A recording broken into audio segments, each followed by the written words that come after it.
perempuan itu sekarang sudah lebih stigmanya saya harus hebat, saya harus cantik. Karena comparisonnya banyak banget di sosial media. Bener. Tapi kalau dia tidak menyadari, ini menjadi kehancuran buat dirinya dan menyakiti buat orang lain.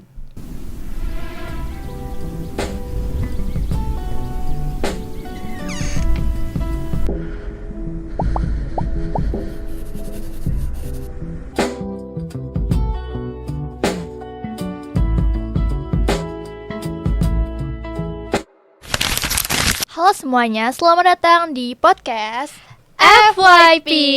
Yeay. Bersama aku Kania dan juga aku Kay di For Your Psychologist.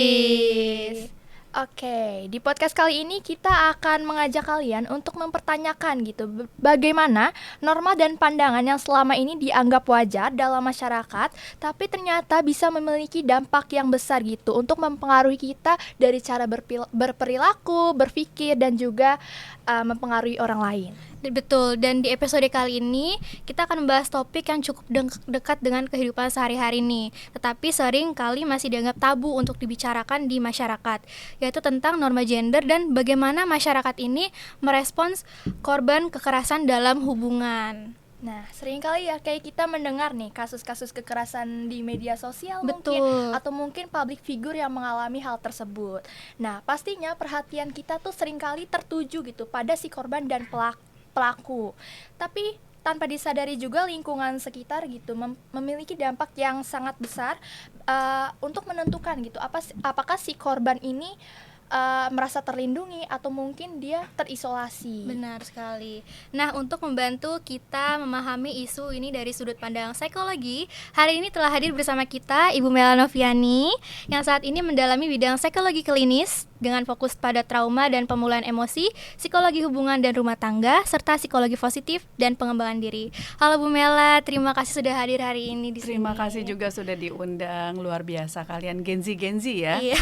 Gen Z yang keren banget, apalagi Gen Z yang udah mau paham dengan yang namanya KDRT. Terima kasih udah diundang di sini. Terima kasih kembali.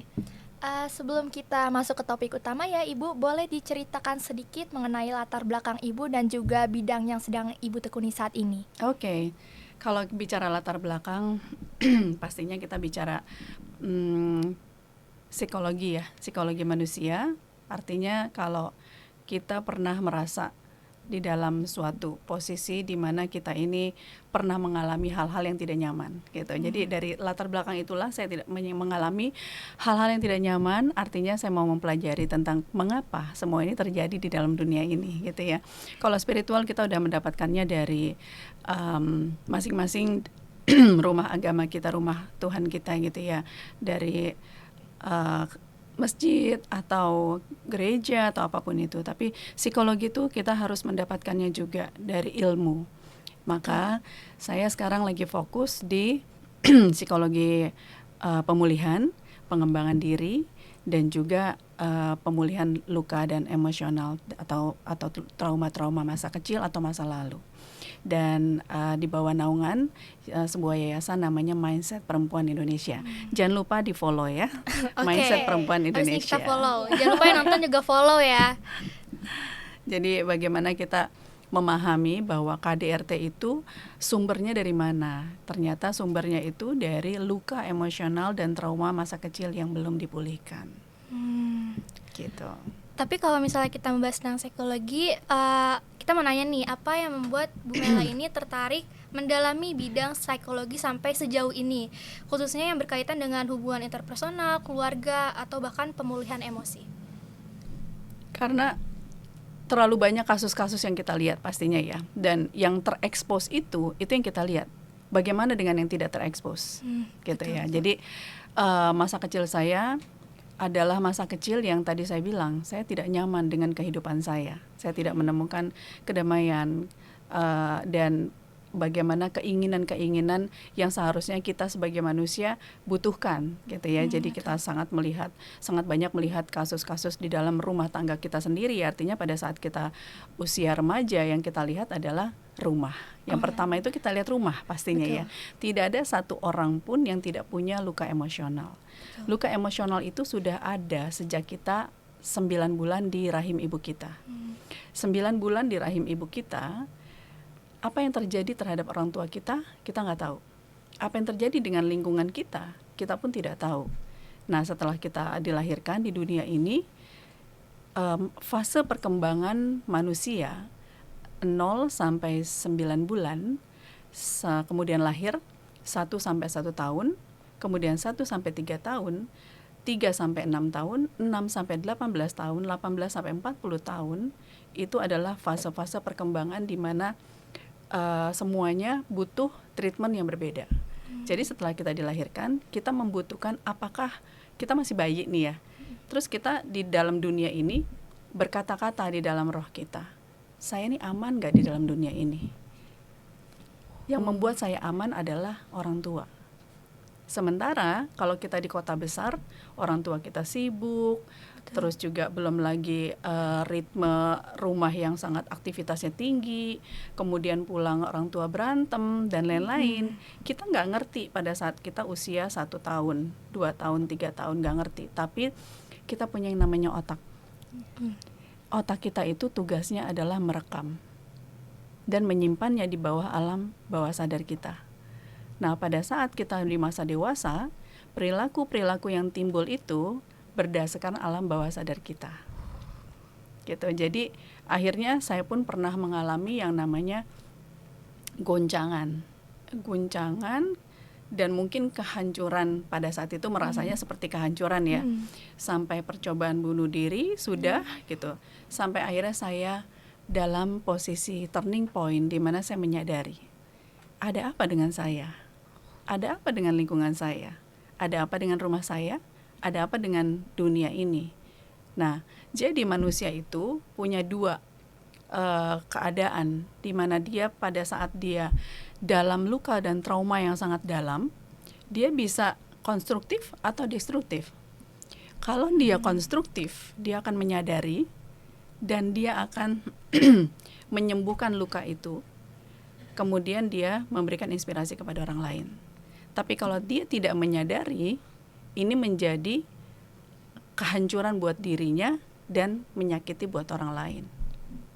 Gitu ya. Jadi yang saya lakukan sekarang, kenapa saya ada dan tertarik di dalam dunia psikologi ini, yaitu tadi latar belakangnya adalah saya mendapatkan perlakuan tidak enak, kemudian saya menyadari, kemudian saya bertumbuh.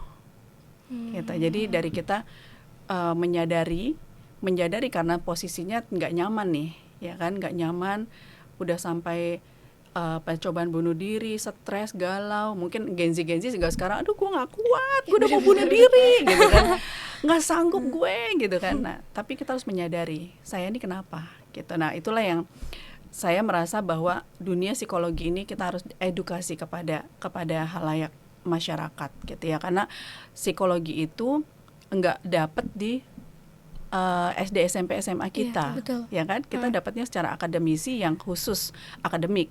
Tapi yang namanya psikologi itu harus diambil secara khusus dan harus dipelajari secara khusus dan harus dipraktekkan secara khusus untuk juga kita bisa mengedukasi yang orang lain. Jadi latar belakangnya itu, kenapa saya suka psikologi dan sekarang ada di bidang psikologi hubungan, pemulihan, luka dan trauma, karena saya pernah ada di posisi itu dan menyadari kalau kita tidak menyadari, kita akan ada masuk di fase yang sekarang dikenal dengan NPD. Iya, sering dengar ya. Tapi kita nggak boleh menjudge dengan kata-kata NPD. Karena NPD itu harus diuji secara klinis. Betul. Ya, jadi kalau dia belum diuji secara klinis dia NPD, kita salah untuk menyebut dia orang itu sebagai NPD. Yang kita boleh adalah gejala narsisisme. Jadi kalau sudah ada yang aneh-aneh nih, itu namanya narsisisme. Jadi narsis itu sebenarnya bukan kamu foto-foto terus semua bilang narsis banget sih lo gitu kan. Sebenarnya bukan itu pemahamannya. Jadi narsisisme itu adalah beberapa kriteria manusia yang memiliki gejala-gejala karena disebabkan oleh luka atau trauma masa kecil atau masa lalu. Yang contoh misalnya dia projection. Kalau bahasa psikologinya projection. Tapi kalau bahasa gaulnya adalah playing victim. Playing victim. Iya, ya. jadi kalau Di media playing victim sosial. itu sebenarnya dalam ilmu psikologi nggak ada. Jadi namanya projection kalau dalam ilmu psikologi gitu ya. Terus kalau apa ya, red flag ya. Iya, red Pernah flag. dengar red flag ya? Banyak Kalau banget tuh di media iya, sosial. tapi itu hanya bahasa gaulnya aja gitu. Kita jangan bahas itu, nanti satu SKS di sini. Iya. Ini panjang nih, satu hari kita baru Panjang. selesai. Iya. Betul sekali ya, yang Ibu Mela katakan bahwa rumah itu adalah tempat yang paling nyaman gitu bagi harusnya. iya harusnya. Tapi terkadang rumah sendiri itu tidak, ada yang mengatakan rumah itu menjadi neraka gitu. Nah, ini mempengaruhi cara pandang generasi saat ini untuk nggak usah nikah lah, nanti kayak orang tua Kita aku gitu. dahulu ya. Nah, apakah menurut Ibu generasi sekarang ini memandang hubungan dan pernikahan itu berbeda gitu, mulai dari generasi sekarang dibandingkan dengan generasi sebelum-sebelumnya? Iya, berbeda banget. Kalau kita zaman dulu itu kayaknya usia 19 tahun aja udah ngitung nih. 20, 21, 22. Iya, kayaknya udah mau nikah nih gue gitu kan.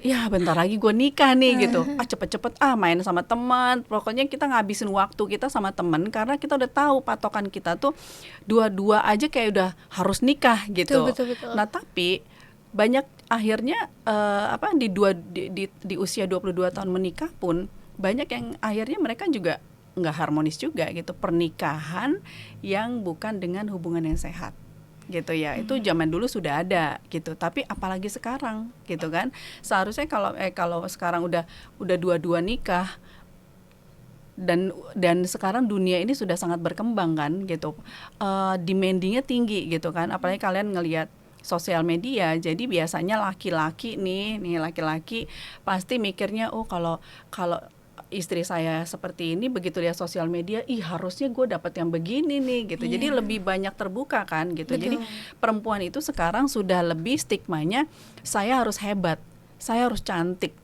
karena comparisonnya banyak banget di sosial media. Benar. Gitu. Jadi ketakutan itu banyak sekali gitu. Dan apalagi dunia sudah terbuka, kekerasan sudah bisa dilihat di sosial media.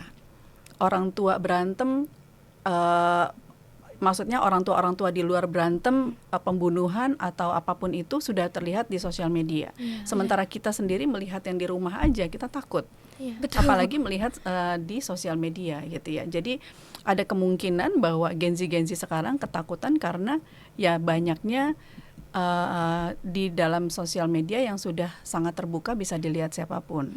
Karena kan memang psikologinya ketakutan itu membuat kita menjadi bertindak kan, bertindak untuk mendingan gak nikah deh gitu. Dan itu biasanya kayak FOMO aja, kalau satu nggak mau nikah, iya bener juga ya gue nggak nikah semuanya juga nggak nikah deh, gitu. gitu kan. Oh lu happy aja dengan gak nikah? Iya gue happy kok, ya udah deh gue nggak nikah juga deh gitu. Jadi apalagi sekarang dengan maraknya ya Gen Z itu banyak dikontrol. Kayak contoh nih, kita PA saya pastinya kan Gen Z semua ya. Di dunianya Gen Z ini, saya pernah menemukan bahwa setiap pergi foto, ngepap. Nih gue di sini, aku di sini, makan foto. Udah di mana? Foto. Ini foto. Itu psikologi loh. Kalau kamu ikutin seumur hidup, kamu akan seperti itu sama dia, gitu. Jadi ini yang harus dijaga batasannya, gitu. Jadi bagaimana semua itu mempengaruhi perilaku. Ya dari keributan, terus juga keributan pacaran teman, terus juga melihat di sosial media. Jadi ketakutan itu banyak sekali dan ada di alam bawah sadar tadi. Ketakutan, kemudian marah, semua yang kita lihat itu ada di alam bawah sadar kita. Jadi kalau begitu mau nikah, ya udah pasti takut. Nanti gue begitu nggak ya?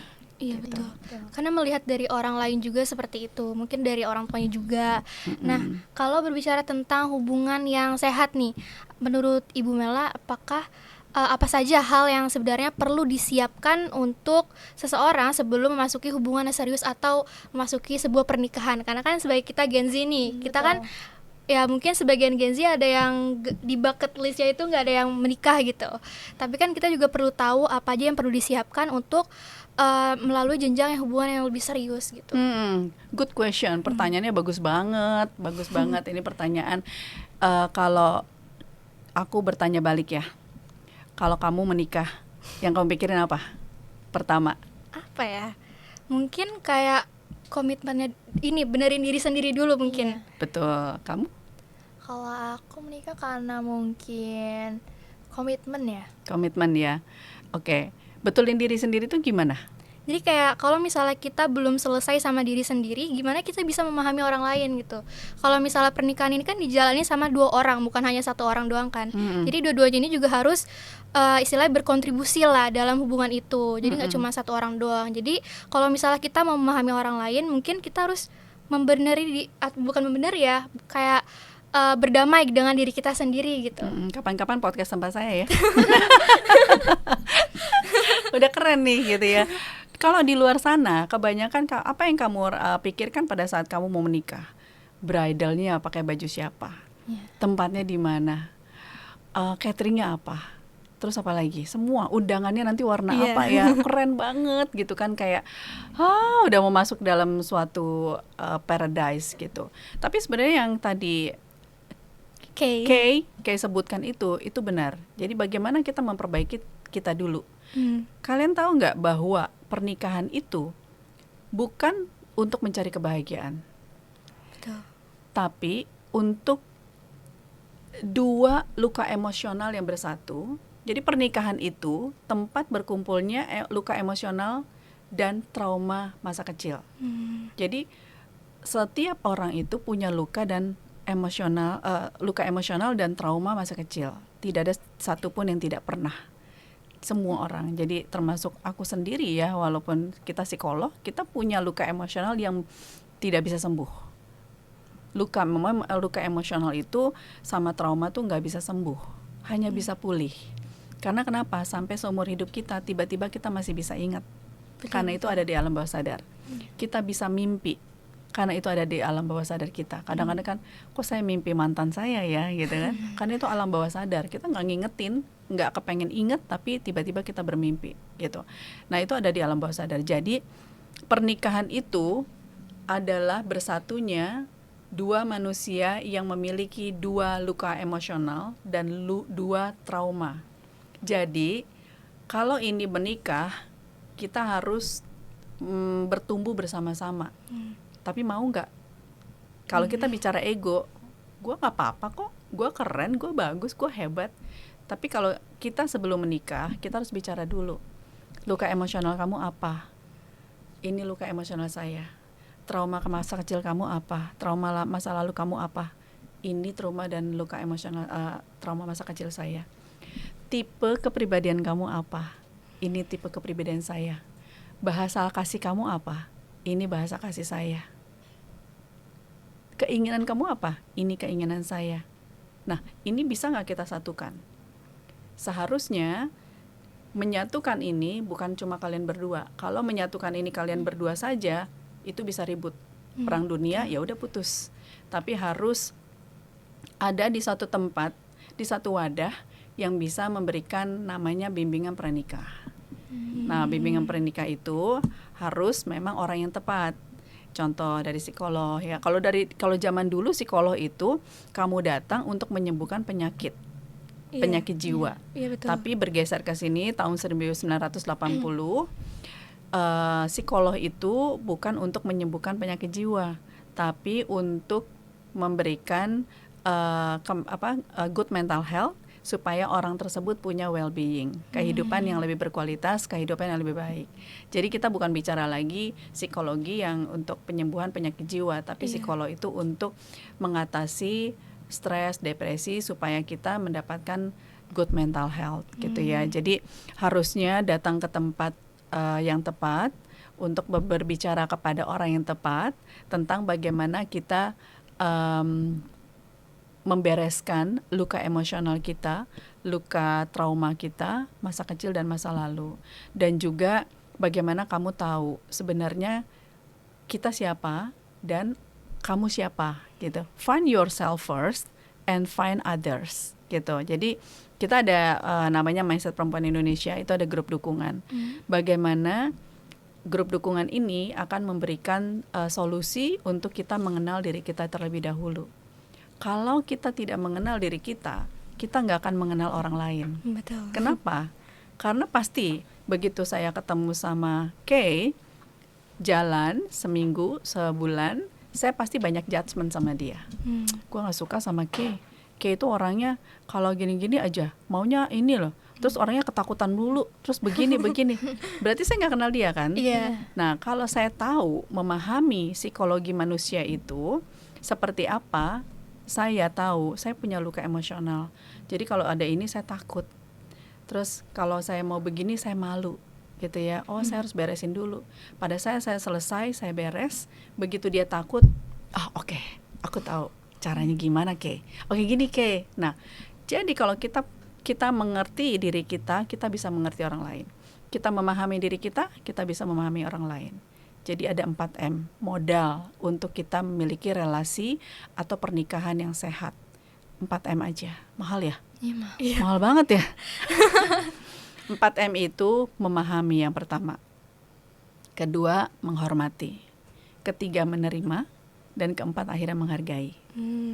Jadi 4M itu.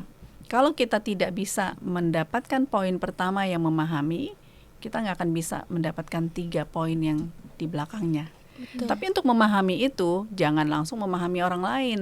Bagaimana kita bisa memahami orang lain kalau kita aja nggak paham sama diri kita? Betul. Gitu. Jadi kalau misalnya dia ngomongnya sedikit nggak enak, saya pasti marah. Sebenarnya saya marah bukan karena Kay-nya ngomong nggak enak, tapi karena alam bawah sadar kita. Jadi pada saat contoh ya, waktu masa kecil kita diomelin sama ibu. Kamu tuh nilai jelek melulu ya. Dasar udah disekolahin mahal-mahal, kamu tetap aja nilainya jelek. Itu ada di alam bawah sadar kita. Jadi pada saat tiba-tiba Kania marah, alam bawah sadarnya kayak langsung respon, langsung reaktif. Dia marah gitu. Tapi kalau misalnya contoh dia di masa kecilnya, it's okay, Kay, nilai kamu kurang bagus ya, kamu pasti bisa, kamu belajar ya, gitu. Nanti di alam bawah sadarnya dia adanya itu kan. Iya. Pada saat di masa dewasanya, kalau siapa namanya? Kania. Kalau Kania marah, Keisha cuma bilang, it's okay, Kania, kita bisa hadapin sama-sama. Yuk, aku bantuin kamu. Gitu. Jadi itu masa kecil atau masa lalu itu mempengaruhi masa dewasa kita. Apa yang terekam di sini, gitu. Nah, tapi kita nggak bisa menyalahkan orang tua kita. Betul. Kita nggak bisa menyalahkan lingkungan kita. Nggak mungkin, ya. Yang kita harus lakukan adalah menyadari. Kalau saya dulu dimarahin terus, saya ditakutin terus, saya nggak diterima sama masyarakat atau lingkungan, saya harus mengubah alam bawah sadar ini. Karena otak itu cara kerjanya, dia nggak ngelihat siapa kamu. Dia tuh ngelihatnya apa yang mau kamu lakukan sekarang. Kalau kamu contoh ya, posesif, cemburu, iri dan lain-lain, otak yang di sini tuh bercabang langsung. Dia bercabang, oke, marah, sedih, galau, baper dan lain-lain. Tapi kalau kita cuma bilang, saya sangat menyayangi pasangan saya cinta pasangan saya, setiap hari saya mau peluk dia. Ya otak cuma segitu aja. Ya udah, kasihi, cintai, peluk dia, bilang I love you, udah itu aja. Jadi otak itu sebenarnya bisa di-setel. Jadi pada saat kamu menyadari, kamu mau jadi siapa sekarang, gitu. Jadi memang harus dibongkar, gitu ya, harus dibongkar. Jadi itulah yang mempengaruhi kenapa sampai akhirnya hari ini kekerasan itu banyak sekali. Betul. Betul sekali ya, kayak kata Bu Mela, bahwa pernikahan itu bukan mengandalkan komitmen saja, Benar. melainkan juga penanganan emosi yang baik, lalu Yes. juga kesiapan emosional juga, dan juga cara kita memahami pasangan. Dan tadi juga ada tahapan-tahapannya juga kan. Kalau misalnya mau melanjutkan hubungan pernikahan, mungkin tahapan-tahapan tersebut tuh harus dipenuhi dulu ya Bu Mela. Iya. Jadi sering-sering aja kalau memang belum menemukan tempat yang tepat untuk kita mendapatkan bimbingan pranikah gitu ya. Sebelum kita menikah kan kita harus punya bimbingan dulu. Sering-sering aja ketemu sama orang-orang yang pernah gagal. Bukan orang yang sukses loh. Iya. Orang yang pernah gagal. Dan kalau kita ketemu sama mereka yang gagal, oh tante kakak bercerai ya, ada apa gitu, masalahnya di mana gitu ya. Kalau dia mau cerita dengarkan tanpa judgement. Karena kenapa? Kalau orang didengarkan tanpa judgement, dia mau cerita lagi. Tapi kalau kita sudah judgement atau menyalahkan, justru kita menghancurkan kepribadian dia juga. Jadi sebenarnya kita mendengarkan kisah-kisah orang sejelek apapun, dan kita mendengarkan, kita mengobserve, dan kita mempelajarinya, itu sebenarnya adalah bekal untuk kalian masuk di dalam pernikahan dengan hubungan yang sehat. Apalagi komunikasi ya ininya ya. Ilmu Ya, komunikasi. kan pintar komunikasi, bukan manipulasi ya. Pintar komunikasi yang efektif itu harus dipelajari gitu. Jadi ya itu salah satu solusi untuk kita bisa masuk ke dalam pernikahan atau hubungan yang sehat. Namun kalau misalnya kita lihat ya dari kehidupan sehari-hari saat ini, baik banget nih hubungan yang berjalan dengan tidak sehat. Tadi yang seperti Kania bilang, kalau misalnya baik banget kan kayak kasus KDRT juga di Indonesia. Dan juga ada hubungan yang diwarnai oleh tadi posesif atau kontrol yang berlebihan gitu. Kekerasan emosional, bahkan juga kekerasan fisik. Nah, dan ketika kita membahas kekerasan dalam hubungan itu sendiri, yang menarik itu adalah respons masyarakatnya nih atau lingkungan sekitar kita yang ternyata juga memiliki pengaruh besar terhadap pengalaman dari korban ini sendiri. Nah, mungkin aku mau nanya sebelum kita bahas nih lebih jauh mengenai psikologi ini dan KDRT, menurut Bu Mela sendiri, apakah masyarakat Indonesia saat ini sudah cukup terbuka gitu dalam membicarakan isu kekerasan dalam hubungan? Karena kan kalau kita lihat dari data saat ini, banyak banget kasus KDRT di Indonesia. Nah, dari kasus tersebut, apakah masyarakat ini memang sudah cukup terbuka atau malah sebaliknya gitu? Sebenarnya udah cukup terbuka ya. Kalau secara data juga sudah dilihat bahwa banyak sekali pengaduan sekarang ini gitu. Cuma bagaimana kita meresponnya? Mungkin semoga kalian juga adalah Gen Z yang concern terhadap reducing ya, gitu kan? Bagaimana kita bisa meminimize nilai atau angka dari kekerasan ini gitu. Karena semua itu dimulai dari kita. Betul. Karena kalau diterima dan pasti harga mati biasanya netizen bilang laki-laki yang salah. Iya. Ya kan? Perempuan itu udah Pasti benar, gitu. pasti dilindungi gitu ya. Karena pertama ya tadi laki-laki adalah patriarki, superior. Dia punya tulang aja udah berbeda dengan kita. Betul. Gitu kan. Memang itu sudah sebagai penilaian bahwa laki-laki harusnya sesalah apapun, sejelek apapun perempuan tidak boleh mukul. Betul. Dan itu benar secara hukum pun, apapun yang terjadi, ini psikologi forensik ya. Walaupun perempuan yang memulai dengan bawelnya, dengan cerewetnya, dengan pancing-pancingannya, akhirnya laki-laki tidak boleh pukul. Secara hukum pun, siapa yang bertanggung jawab, maksudnya siapapun yang melakukan, itulah yang bertanggung jawab.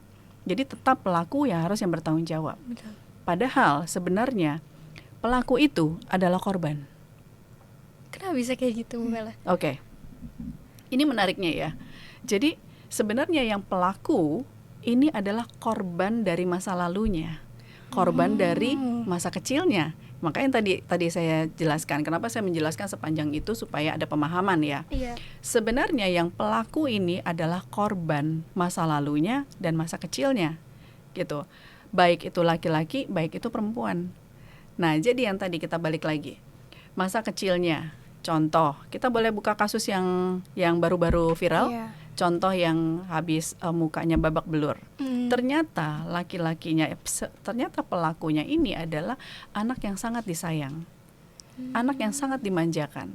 Karena katanya ini belum ini ya, katanya anak itu yang paling ganteng gitu ya. Jadi dispesialisasikan di rumah, dispesialkan anak itu adalah anak yang sangat dimanja gitu ya.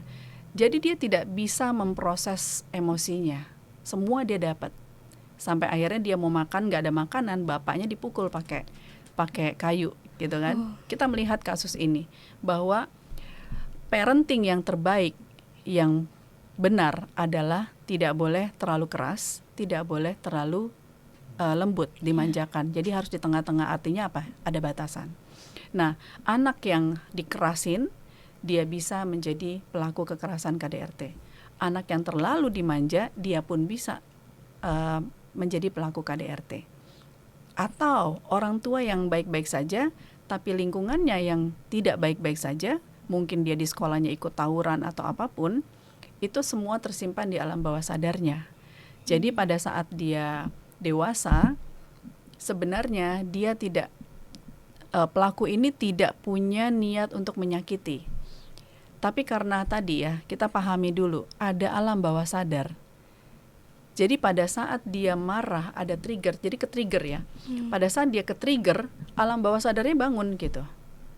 Jadi pada saat dulu mungkin dia dipukul bapaknya, dia akan pukul.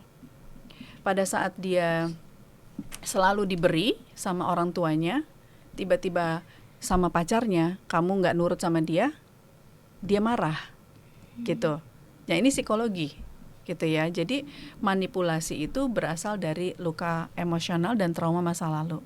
Kalau masa kecilnya dia tidak nyaman dengan segala apa yang didapat dari pola asuh atau lingkungannya, nah di masa dewasanya itu berubah menjadi perilakunya dia. Padahal sebenarnya dia tidak niat untuk menyakiti. Tapi karena ada alam bawah sadar itu, respon dia menyakiti.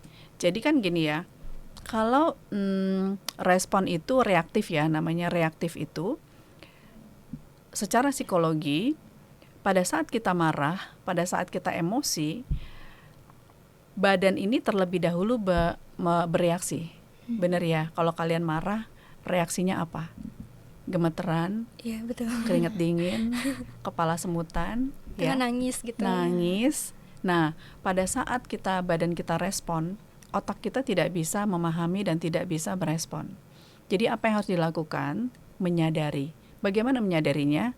Lari dulu ke toilet, lari dulu ke kamar, kita regulasi emosi dulu. Olah nafas. Sampai keringat dingin udah gak ada lagi, sampai gemeteran udah gak ada lagi, minum air putih, sampai kepala udah gak semutan lagi, baru kita berpikir, apakah saya tepat untuk marah sama dia hari ini? Apakah tepat saya bicara sama dia hari ini? Apakah tepat saya berkomunikasi hari ini? Karena nggak mungkin bisa pada saat kita lagi marah, lagi keringat dingin, lagi gemeteran, kita ngomong itu nggak akan bisa. Karena otak ini tidak bekerja, gitu. Jadi bagaimana caranya regulasi emosi? Dengan olah nafas. Kembalikan dulu normal badan kita, baru otak kita bisa memahami. Nah, yang terjadi pada saat KDRT terjadi, sudah mereka punya alam bawah sadar, tiba-tiba badannya bertindak sesuai dengan alam bawah sadar dia 20 tahun lalu, 30 tahun lalu, atau 10 tahun lalu. Jadi kalau dia pernah melihat kekerasan, tawuran, dia bisa tiba-tiba Mukul gitu. mukul.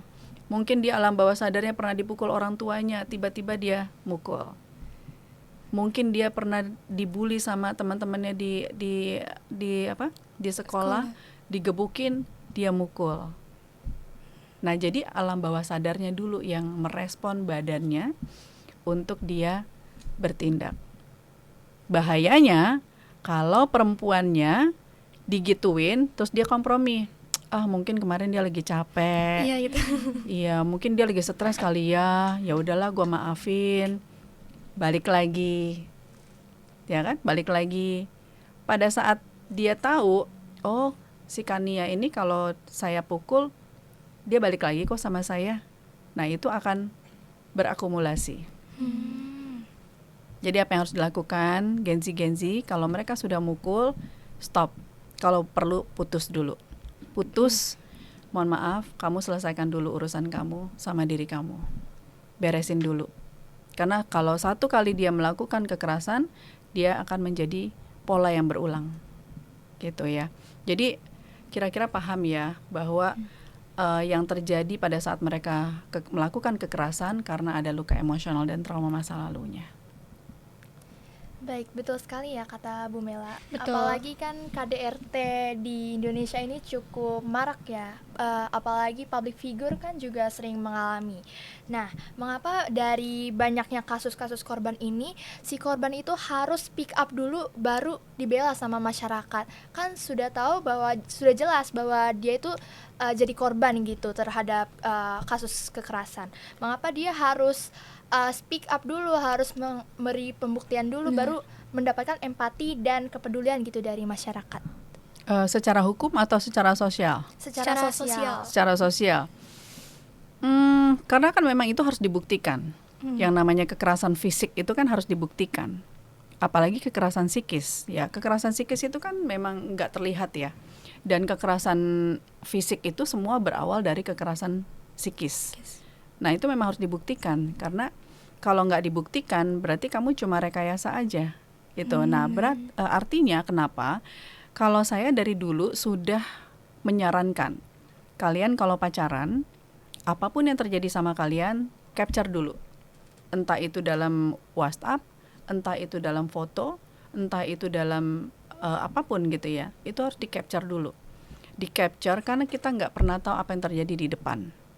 Jadi kalau seandainya kamu diperlakukan kekerasan dan lain-lain, pada saat kamu mau speak up, itu sudah ada buktinya. Karena memang tidak bisa secara, apalagi secara hukum. Ya, secara hukum semuanya harus autentik. Dan di dalam sosial itu mereka harus melihat kebenaran. Ya, kebenaran artinya memang kita itu kan ngomong kan gratis ya. Kalau nggak ada bukti autentik, ya orang juga tidak akan mempercayai itu. Jadi memang artinya sekarang ini memang kita harus membuktikan perlakuan-perlakuan itu. Dan selalu saya edukasi, kalau kamu ngelihat pacar kamu baik, pasangan kamu baik, tetap harus dikumpulkan bukti-bukti, karena kita nggak pernah tahu ke depannya tuh seperti apa. Karena kita tidak pernah tahu psikologi dia seperti apa.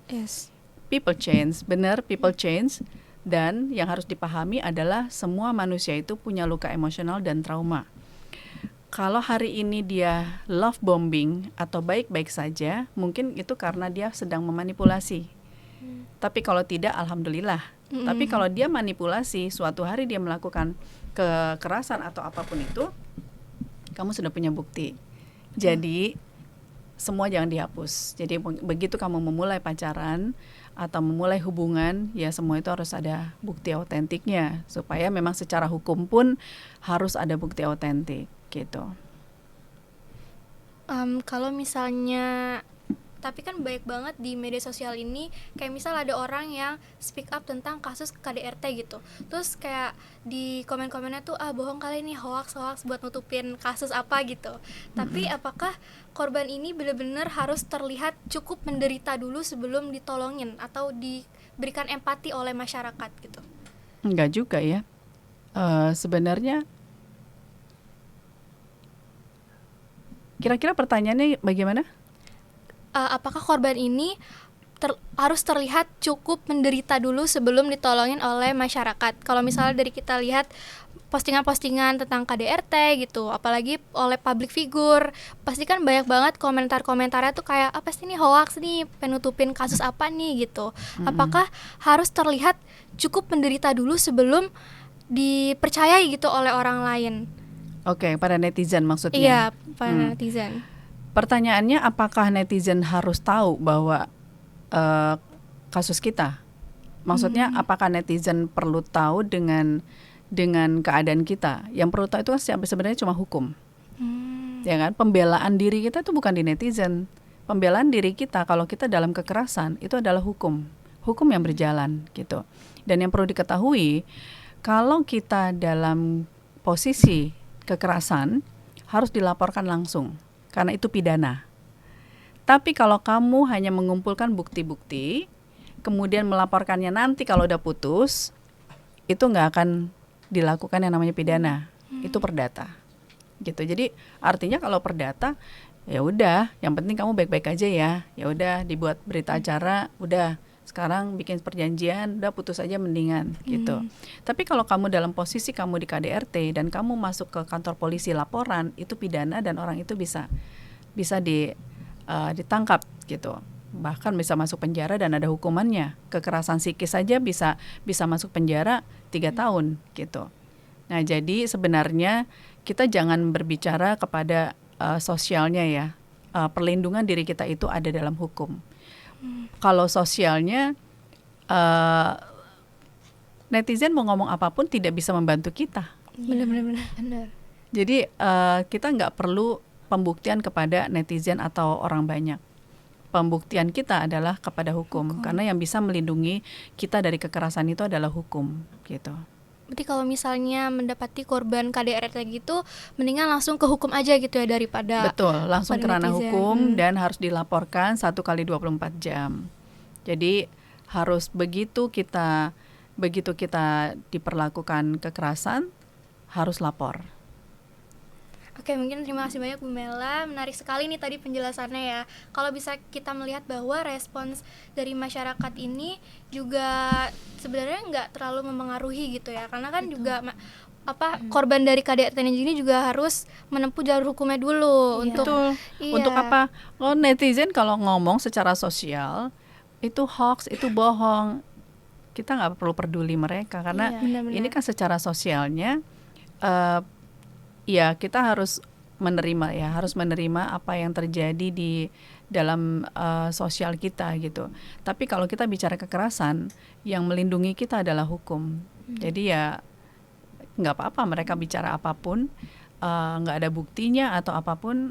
Ya menurut saya sih secara psikososialnya we don't care ya. Yang penting adalah bagaimana diri kita melindunginya dengan hukum yang ada di negara Indonesia ini. Oke. Kalau misalnya kita melihat dari sudut pandang psikologi sosial ya Bu Mela, seringkali kita mendengar nasihat seperti kayak misal ada korban KDRT, terus korban KDRT tersebut cerita gitu ke orang lain atau ke lingkungan sekitarnya, pasti dijawabnya tuh kayak coba sabar aja dulu gitu, atau dipertahanin dulu aja, atau namanya juga rumah tangga pasti ada masalah. Nah menurut Bu Mela sendiri, apakah tanpa sadar kita tuh juga kayak menormalisasikan penderitaan atau KDRT kekerasan tersebut dalam hubungan itu sendiri? Ya betul sekali. Karena yang tadi saya bilang ya, kalau sudah ada kekerasan fisik dan kekerasan psikis, sebenarnya kita tidak boleh kompromi. Kalau misalnya sabar aja dulu deh, pertimbangkan dulu, mungkin begini, mungkin begitu, artinya kita menormalisasi itu. Makanya gini, perempuan itu dari kecil diajarkan untuk jangan ngerepotin orang, jangan nyusahin orang, udah sabar aja, udah diemin aja. Akhirnya dibawa di dalam perilaku KDRT. Yang tadi saya kasih tahu lagi, ini ada di alam bawah sadar kita, karena perempuan itu selalu diajarkan untuk sabar, jangan nyusahin, kasihan anak, kasihan orang tua malu, kasihan keluarga, kasihan ini. Akhirnya kita sebagai perempuan yang menjadi korban pada saat pemukulan pertama, itu yang keluar dari alam bawah sadar kita. Iya ya, nanti orang tua saya malu, nanti anak saya bagaimana, nanti saya dijudge orang gimana, nanti gimana. Nah itu akhirnya nggak apa-apalah, udahlah biasa. Kalau memar juga nanti hilang sendiri. Nah itu akhirnya menormalisasi gitu. Nah bagaimana kita bisa memberikan edukasi bahwa yang namanya kekerasan adalah kekerasan. Kekerasan ini adalah pola yang berulang. Kekerasan adalah hasil dari luka emosional dan trauma masa lalu yang harus dibereskan terlebih dahulu. Jadi yang kalau orang tua bilang, kamu kalau cari pasangan bobot, bebet, bibit. Bibit, Itu iya. bener banget. Artinya bukan kita melihat dia kaya atau tidak, tapi lihat bagaimana keluarganya. Apakah ada kekerasan? Hati-hati. Kalau ada kekerasan, bisa jadi itu menjadi pola yang berulang di masa dewasa anak tersebut. Berarti ada peran gender ya di dalam kasus KDRT ini. Peran gender ya pastinya laki-laki ya, Iya, laki-laki. yang sebagai patriarki atau superior. Ya, di dalam hukum pun yang pasti bersalah adalah mereka yang melakukan dan kebanyakan laki-laki. Tapi ada juga yang melakukan kekerasan ini perempuan. Justru laki-lakinya dalam rumah yang harmonis, romantis, baik-baik saja, tidak pernah main tangan, nggak pernah melakukan kekerasan. Tapi luka emosional dan trauma ini dimiliki oleh si perempuannya. Akhirnya banyak juga terjadi laki-lakinya diam, kalau sebaliknya ya udahlah ngalah lah, namanya juga perempuan, ibu dari anak-anak saya. Akhirnya dia yang melakukan kekerasan, perempuan yang melakukan kekerasan. Tapi kembali lagi laki-laki itu kan ya sebagai laki-laki ya, kalau dia sudah merasa tidak dihargai, akhirnya dia juga main tangan gitu. Jadi ini akhirnya ada sebab akibat gitu. Makanya kenapa secara secara garis besarnya sebenarnya kita harus pemulihan dulu. Bagaimana kita bisa memulihkan masing-masing, baik dari perempuannya, baik dari laki-lakinya. Nah, kalau kita berbicara mengenai faktor sosial gitu yang ada di masyarakat kita ini kan masih ada anggapan ke perempuan gitu, bahwa perempuan yang bercerai atau yang rumah tangganya gagal ini sering mendapatkan stigma negatif. Misalnya dianggap nggak mampu mempertahankan keluarga, atau dapat label-label tertentu gitu, label-label yang ya seperti itulah, kita tahu lah ya di masyarakat di mana. Nah, menurut Bu Mela sendiri, apakah stigma seperti ini bisa menjadi alasan mengapa sebagian korban ini memilih untuk diam gitu, untuk bertahan dalam hubungan itu sendiri, atau dan akhirnya lebih sulit untuk mencari pertolongan? Iya betul. Yang tadi saya kan bilang, pada saat dia dipukul atau mendapatkan kekerasan, apa yang di pikirannya? Takut kan? Iya. Malu kan? Iya. Nah, akhirnya itu menjadi pola pikir yang salah. Sebenarnya pola pikir ini gampang sekali. Oke, pasangan saya mukul saya harus pergi. Karena ini kekerasan ini kan mengancam jiwa kan. Apalagi laki-laki itu lebih kuat daripada perempuan secara fisik. Jadi pola pikir yang harus dirubah. Pola pikir perempuan yang harus dirubah. Kalau dia memberikan perlakuan kekerasan terhadap saya, apa yang harus saya lakukan? Pergi. Cuma itu aja, pergi. Pergi, kita tidak bicara cerai ya. Kita tidak bicara bercerai dalam rumah tangga.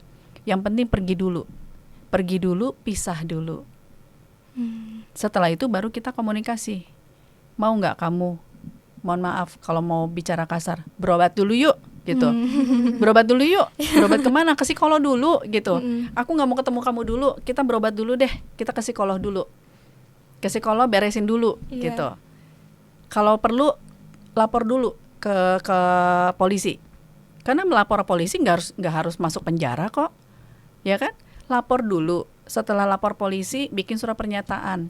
Kalau sampai pelaku ini melakukan kembali, akan masuk ke ranah hukum. Justru kalau kita lapor, itu akan menurunkan tingkat perceraian, menurunkan tingkat kekerasan dalam rumah tangga. Jadi pola pikirnya harus dirubah. Jangan kita berpikir faktor sosialnya. Waduh, saya dipukulin nih. Kalau saya cerita, dia malu, saya juga malu. Orang tua nanti marah, anak nanti begini. Jangan dipikirin sosialnya, tapi kitanya. Faktor internal kita. Jadi kalau dipukul, kalau kita mendapatkan kekerasan, pergi dulu, lapor dulu. Justru kalau lapor, itu membuat laki-laki atau pelaku tidak memperpanjang gitu loh. Artinya kita saling menghargai kan. Oh, ini pacar saya atau istri saya berani lapor loh, berarti saya harus hati-hati. Tapi kalau dia nggak lapor, justru kan kita diperlakukan kekerasan lagi. Kenapa? Karena kita berpikir sosialnya, orang akan judge kita, Betul. ya kan? Sosial akan mengatakan bahwa biasanya perempuan yang salah. Pasti perempuan nggak bisa ngerawat rumah tangga. Perempuan yang pokoknya perempuan pasti salah deh. Kamu salah. Kamu pasti nggak bisa melayani laki-laki dengan baik. Kamu tidak bisa merawat anak dengan baik. Kamu tidak bisa merawat keluarga kamu dengan baik. Pasti kan stigma itu yang ada, pemikiran itu yang ada, gitu. Jadi harus pola pikir yang diubah bahwa kalau terjadi kekerasan kita pergi dan lapor dan beresin dulu, karena kalau tidak sudah pasti menjadi pola yang berulang. Betul. Berarti hubungan itu seringkali menjadi perhatian masyarakat itu, atau bisa menjadi pressure gitu bagi kita karena adanya pengaruh stigma sosial itu sendiri ya Ibu. Betul. Kalau melihat dari seluruh pembahasan kita hari ini, tampaknya banyak banget nih faktor-faktor di balik dari kekerasan itu sendiri ya. Baik, mungkin teman-teman yang di rumah ada yang mungkin yang lagi mengalami kekerasan, atau mungkin KDRT, atau mungkin abuse gitu, mungkin dalam hubungan keluarga atau mungkin dalam hubungan relationship Romansa lainnya. gitu, iya. Mungkin ada yang relate di sini. Yap, yang di belakang kamera juga kan, Iya, mungkin bisa ini dapat nih. materi yang Jangan sangat kekerasan ya. insightful. Boleh, apalagi yang laki-laki nih, karena biasanya mostly laki-laki itu pelakunya ya Ibu, perempuan yang dirugikan biasanya. Tapi ada juga perempuan, cuman banyaknya Iya, laki-laki mostly. memang. Iya. Ya, Oke. laki-laki harus menyadari, melihat ke belakang. Apakah orang tua saya dalam hubungan yang kekerasan? Kalau laki-laki merasa, oh keluarga saya itu kekerasan loh, artinya itu ada di alam bawah sadar kita. Jadi kalau dia menyadari pada saat dia marah, dia harus pergi dulu supaya tidak terjadi kekerasan, gitu. Oke, mungkin segitu aja pembahasan kita hari ini. Terima Iya. kasih banyak Ibu Terima Mela, kasih, Ibu Mela. sudah hadir hari ini memberikan penjelasan kepada kami yang Betul sangat banget. amat insightful. Karena kita juga jadi belajar banyak banget ya dari tadi patriarki, terus ada juga dari stigma-stigma, dan stigma mungkin dari sosial. hukum sendiri juga ada gitu. Nah, mungkin hari ini For Your Psychology akan berakhir di menit ini juga, dan sampai jumpa di lain kesempatan. Dadah.